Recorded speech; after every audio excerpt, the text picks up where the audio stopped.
अध्याय 3 शब्दबोध। शब्द ਦੀ परिभाषा। शब्द भाषा ਦੀ मूल सुतंत्र ਅਤੇ सार्थक इकाई है। अमरीकी भाषा विज्ञानी लियोनार्ड ब्लूमफील्ड ने शब्द ਦੀ ਵਧੇਰੇ ਵਿਗਿਆਨਕ परिभाषा ਦਿੱਤੀ है। ਉਸ ਅਨੁਸਾਰ शब्द भाषा ਦਾ लघुत्तम मुक्तांक यानी मिनिमम फ्री फॉर्म है।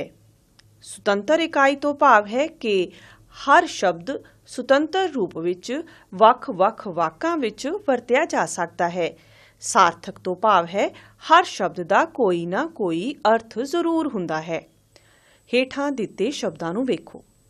स्कूल सस्सा कक्का ऊड़े नूं दुलैंकड़ लल्ला। कलम कक्का लल्ला मम्मा। शलगम शीशा लल्ला गग्गा मम्मा।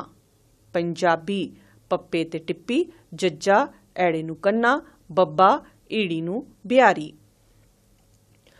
उपर दिते शब्द वरना लगा अते लगाखरां दे जोड़ नाल बने हन। इन्हां दा कोई ना कोई अर्थ भी है।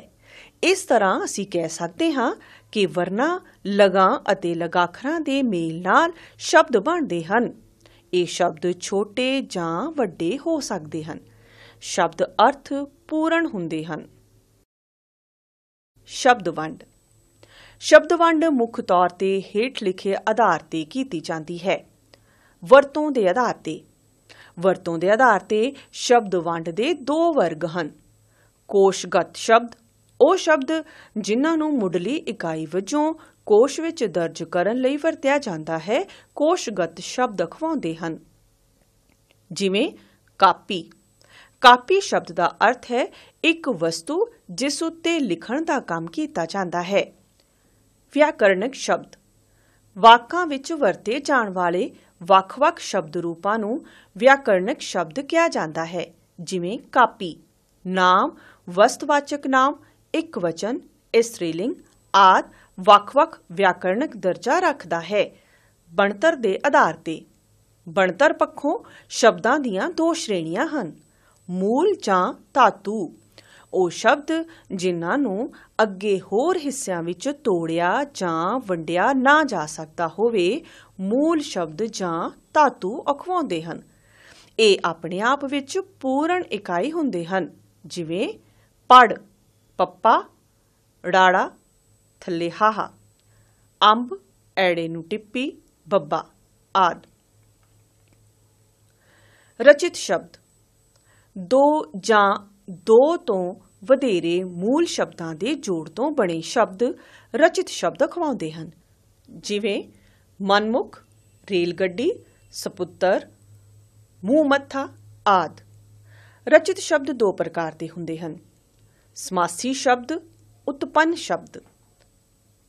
ਸਮਾਸੀ ਸ਼ਬਦ ਦੋ ਜਾਂ ਦੋ ਤੋਂ ਵੱਧ ਮੂਲ ਸ਼ਬਦਾਂ ਦੇ ਜੋੜ ਤੋਂ ਬਣਨ ਵਾਲੇ ਸ਼ਬਦ ਜਦੋਂ ਜੋੜਨੀ ਯਾਨੀ ਹਾਈਫਨ ਪਾ ਕੇ ਲਿਖੇ ਜਾਣ ਤਾਂ ਸਮਾਸੀ ਸ਼ਬਦ ਬਣਦੇ ਹਨ। ਜਿਵੇਂ ਘਰ ਘਾਟ ਦਾਲ ਰੋਟੀ ਮਾੜਾ ਮੋਟਾ ਰੇਲ ਗੱਡੀ ਆਦਿ।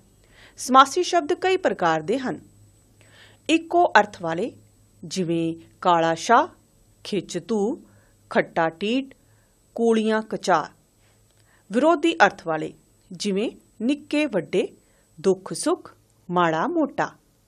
ਇੱਕੋ ਸ਼੍ਰੇਣੀ ਦੇ ਸ਼ਬਦਾਂ ਵਾਲੇ ਜਿਵੇਂ ਭੈਣ ਭਰਾ ਮੂੰਹ ਮੱਥਾ ਦੁੱਧ ਦਹੀਂ ਦਾਲ ਰੋਟੀ ਨੱਕ ਮੂੰਹ। ਇੱਕੋ ਸ਼ਬਦ ਦੇ ਦੁਹਰਾਓ ਵਾਲੇ ਜਿਵੇਂ ਮਾਰੋ ਮਾਰ ਮਸਾਂ ਮਸਾਂ ਹੁਣੇ ਹੁਣੇ ਬਦੋ ਬਦੀ। ਦੋ ਬਿਲਕੁਲ ਵੱਖਰੇ ਸ਼ਬਦਾਂ ਵਾਲੇ ਜਿਵੇਂ ਮੂੰਹ ਜ਼ੋਰ ਕੱਪੜ ਛਾਣ ਸਿਰ ਤੋੜ। ਉਤਪੰਨ ਸ਼ਬਦ ਉਹ ਸ਼ਬਦ ਜੋ ਮੂਲ ਸ਼ਬਦ ਦੇ ਅੱਗੇ ਜਾਂ ਪਿੱਛੇ ਜੋੜ ਕੇ ਬਣਾਏ ਜਾਣ ਉਤਪੰਨ ਸ਼ਬਦ ਕਹਾਉਂਦੇ ਹਨ। ਇਹਨਾਂ ਵਿੱਚ ਅਗੇਤਰ ਅਤੇ ਪਿਛੇਤਰ ਸ਼ਬਦ ਆ ਜਾਂਦੇ ਹਨ। ਇਹਨਾਂ ਸ਼ਬਦਾਂ ਨੂੰ ਜੋੜਨੀ ਨਾਲ ਨਹੀਂ ਜੋੜਿਆ ਜਾਂਦਾ ਹੈ। ਜਿਵੇਂ ਕਪੁੱਤਰ ਸਪੁੱਤਰ ਉਪ ਰਾਸ਼ਟਰਪਤੀ ਪਾਠਸ਼ਾਲਾ ਆਦਿ। ਰੂਪ ਦੇ ਆਧਾਰ ਤੇ। ਰੂਪ ਦੇ ਆਧਾਰ ਤੇ ਸ਼ਬਦ ਦੇ ਦੋ ਰੂਪ ਹਨ। ਵਿਕਾਰੀ ਸ਼ਬਦ ਜਿਨ੍ਹਾਂ ਮੂਲ ਸ਼ਬਦਾਂ ਨਾਲ ਵਧੇਤਰ ਲਗਾ ਕੇ ਨਵੇਂ ਸ਼ਬਦ ਬਣਦੇ ਹਨ ਉਹਨਾਂ ਨੂੰ ਵਿਕਾਰੀ ਅਥਵਾ ਪਰਿਵਰਤਨਸ਼ੀਲ ਸ਼ਬਦ ਕਿਹਾ ਜਾਂਦਾ ਹੈ। ਵਿਕਾਰੀ ਸ਼ਬਦਾਂ ਦੇ ਅੱਗੋਂ ਹੋਰ ਰੂਪ ਬਣ ਸਕਦੇ ਹਨ, ਜਿਵੇਂ ਘੋੜਾ ਤੋਂ ਘੋੜੇ, ਘੋੜਿਆਂ, ਘੋੜਿਓਂ ਆਦਿ, ਜਾਂ ਮੁੰਡਾ ਤੋਂ ਮੁੰਡੇ, ਮੁੰਡਿਆਂ, ਮੁੰਡਿਆ, ਮੁੰਡਿਓ ਆਦਿ। ਅਵਿਕਾਰੀ ਸ਼ਬਦ ਜਿਨ੍ਹਾਂ ਸ਼ਬਦਾਂ ਦੇ ਰੂਪ ਵਿੱਚ ਕੋਈ ਤਬਦੀਲੀ ਨਹੀਂ ਆਉਂਦੀ ਅਤੇ ਸਦਾ ਇੱਕੋ ਹੀ ਰੂਪ ਵਿੱਚ ਰਹਿੰਦੇ ਹਨ ਉਹਨਾਂ ਨੂੰ ਅਪਰਿਵਰਤਨਸ਼ੀਲ ਵਰਗ ਦੇ ਸ਼ਬਦ ਕਿਹਾ ਜਾਂਦਾ ਹੈ, ਜਿਵੇਂ ਕਿ ਪਰ, ਤੇ, ਨੇ, ਜੇ, ਨੂੰ, ਫਿਰ ਆਦਿ। ਇਹ ਅਵਿਕਾਰੀ ਸ਼ਬਦ ਹਨ। ਉਤਪੱਤੀ ਦੀ ਦ੍ਰਿਸ਼ਟੀ ਤੋਂ ਸ਼ਬਦ ਵੰਡ। ਤਤਸਮ ਸ਼ਬਦ ਉਹ ਸ਼ਬਦ ਜੋ ਦੂਜੀਆਂ ਭਾਸ਼ਾਵਾਂ ਤੋਂ ਜਿਉਂ ਦੇ ਤਿਉਂ ਕਿਸੇ ਭਾਸ਼ਾ ਵਿੱਚ ਸ਼ਾਮਲ ਕਰ ਲਏ ਜਾਣ ਤਤਸਮ ਸ਼ਬਦ ਅਖਵਾਉਂਦੇ ਹਨ। ਪੰਜਾਬੀ ਵਿੱਚ ਹੇਠ ਲਿਖੇ ਸ਼ਬਦ ਹੋਰ ਭਾਸ਼ਾਵਾਂ ਤੋਂ ਤਤਸਮ ਰੂਪ ਵਿੱਚ ਲਏ ਗਏ ਹਨ। ਹਿੰਦੀ ਤੋਂ ਪੁੱਤਰ, ਕਵੀ, ਮਿੱਤਰ ਆਦਿ। ਸੰਸਕ੍ਰਿਤ ਤੋਂ ਯਾਤਰਾ, ਲਘੂ, ਸ਼ਕਤੀ ਆਦਿ। ਅੰਗਰੇਜ਼ੀ ਤੋਂ ਕਾਰ, ਸਕੂਲ, ਗਲਾਸ ਆਦਿ। ਅਰਬੀ ਫਾਰਸੀ ਤੋਂ ਕਮਾਨ, ਬੰਦੂਕ, ਚਸ਼ਮਾ, ਵਕੀਲ ਆਦਿ। ਤਦਭਵ ਸ਼ਬਦ ਦੂਜੀਆਂ ਭਾਸ਼ਾਵਾਂ ਦੇ ਸ਼ਬਦ ਜਦ ਕਿਸੇ ਭਾਸ਼ਾ ਵਿੱਚ ਰੂਪ ਬਦਲ ਕੇ ਸ਼ਾਮਲ ਹੋ ਜਾਣ ਤਾਂ ਉਹ ਤਦਭਵ ਸ਼ਬਦ ਅਖਵਾਉਂਦੇ ਹਨ। ਪੰਜਾਬੀ ਵਿੱਚ ਤਦਭਵ ਰੂਪ ਵਿੱਚ ਹੋਰ ਭਾਸ਼ਾਵਾਂ ਦੇ ਸ਼ਬਦ ਹਨ। ਹਿੰਦੀ ਤੋਂ ਪੰਜਾਬੀ ਹਰਿਦੈ, ਹਿਰਦਾ, ਸਿੱਖਿਆ, ਸਿੱਖਿਆ ਆਦਿ। ਸੰਸਕ੍ਰਿਤ ਤੋਂ ਪੰਜਾਬੀ ਪੰਚ, ਪੰਜ, ਦੀਪ, ਦੀਵਾ, ਸ਼ੋਕ, ਸੋਗ, ਲక్ష్ਮੀ, ਲੱਛਮੀ ਆਦਿ। ਅੰਗਰੇਜ਼ੀ ਤੋਂ ਪੰਜਾਬੀ ਅਲਮੀਰਾ, ਅਲਮਾਰੀ, ਸੈਲਡ, ਸਲਾਦ, ਲਾਡ, ਲਾਟ ਆਦਿ। ਦੇਸੀ ਸ਼ਬਦ ਆਪਣੇ ਲੋਕਾਂ ਦੇ ਲੋਕ ਜੀਵਨ ਵਿੱਚੋਂ ਬੋਲਚਾਲ ਦੇ ਲਏ ਸ਼ਬਦ, ਜਿਵੇਂ ਕੱਦੂ, ਭਾਂਡਾ ਟੀਂਡਾ, ਅਲਾਣੀ ਮੰਜੀ ਆਦਿ। ਅਰਥਾਂ ਦੀ ਦ੍ਰਿਸ਼ਟੀ ਤੋਂ ਸ਼ਬਦ ਸਾਰਥਕ ਸ਼ਬਦ ਜਿਨ੍ਹਾਂ ਸ਼ਬਦਾਂ ਦੇ ਨਿਸ਼ਚਿਤ ਅਰਥ ਹੋਣ ਉਹ ਸਾਰਥਕ ਸ਼ਬਦ ਅਖਵਾਉਂਦੇ ਹਨ, ਜਿਵੇਂ ਰੋਟੀ, ਪਾਣੀ, ਦੁੱਧ ਆਦਿ। ਨਿਰਾਰਥਕ ਸ਼ਬਦ ਜਿਨ੍ਹਾਂ ਸ਼ਬਦਾਂ ਦੇ ਕੋਈ ਅਰਥ ਨਾ ਹੋਣ ਉਹ ਨਿਰਾਰਥਕ ਸ਼ਬਦ ਹੁੰਦੇ ਹਨ।